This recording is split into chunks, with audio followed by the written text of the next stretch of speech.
thinking about opening a fitness business, you maybe have not considered all of the risks and potential rewards of opening a fitness business. When we think about the risk of opening a fitness business, there are many, but I generally put them into a couple of categories. We're talking about leases, debt, maybe mediocrity, and then other opportunity cost and potentially business failure. I'd like to walk you through each of those points and just talk a bit about them in case you haven't taken them into consideration. At the end, we'll talk about some of the upsides too, because hey, that's why you're thinking about investing in a fitness business. The first one is a commercial lease. When you sign a lease, you really need to take into consideration that that lease is a significant risk and will always come with a guarantee. A guarantee means that you have to make good on that lease payment every single month. And if you don't, you've pledged your home, your other assets, and potentially, may have some ongoing issues if you can't make that rent payment. And so when you sign a commercial lease, it's a very serious consideration and a big part of owning a fitness business.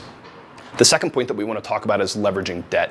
Debt comes in all forms. We all have mortgages, and so we know what it's like to borrow in order to own something. When you buy or build out a fitness business, you have to leverage generally debt or your own investments. When we have debt, we've got that loan payment. That loan payment again comes with that guarantee. A guarantee means that you have pledged to pay that loan month after month. Unfortunately, if you can't pay that loan, it does come with some rather steep consequences. So we want to be mindful of this loan debt or that monthly payment that you have to pay for.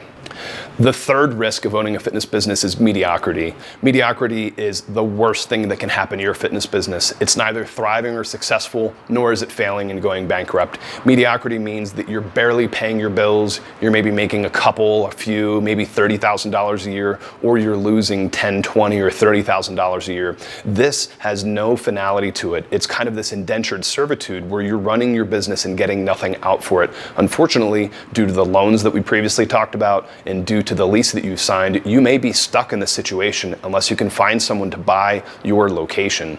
And so mediocrity is perhaps one of the worst things that can happen to your fitness business.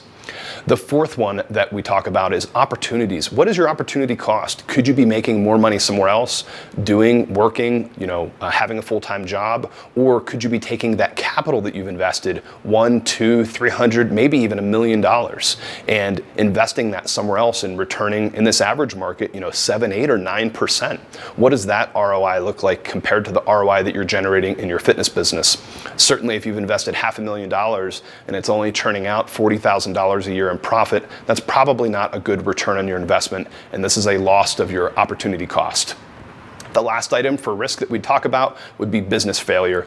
Business failure comes in many forms. It can cause a quiet, slow death where the business slowly shuts down. It could be a bankruptcy. Bankruptcy can be challenging and carry a stigma to get out of, and no one wants their business to fail. But unfortunately, this would be the biggest risk that we do have to consider when opening a fitness business. All those considerations aside, there's tons of upsides to opening a fitness business, and we want you to think about those upsides as well as the risks. Rewards for fitness businesses come in two flavors. The first one is money, and the second one is meaning. Money is super easy, right? We all get a profit from what we've invested into the business. Owners typically get profit in one of two ways. They get profit from the actual business, from other people's work, or they pay themselves for work that they actually put into the business. Everybody loves profit, and that's probably one of the number one rewards that we think about when opening a fitness business. Typically, we see our fitness owners earning between $50,000 and $300,000 per year. If you're below this number, definitely have a chat with us or think about whether this is the right venture for you. If you're above $300,000, that's awesome. I think you're rocking it. Meaning is probably one of the most immensely important things to fitness business owners. I think 90% of gym owners and fitness studio owners wouldn't own the concept if it didn't have good meaning for it. I think fitness plays an important part in all of our lives. If you can provide a service to your community, if you can help them with their mindfulness, if you can be recognized in your community as a leader and someone who brings people together, this will be the identity that's rooted in your business. That identity can be powerful, and we hope you get a lot out of your fitness business. Looking through all of these points, please take into consideration all of the risks and rewards of a fitness business. As you may have noted, the risk list is a lot longer than the reward list, so please weigh them carefully before you make your investment.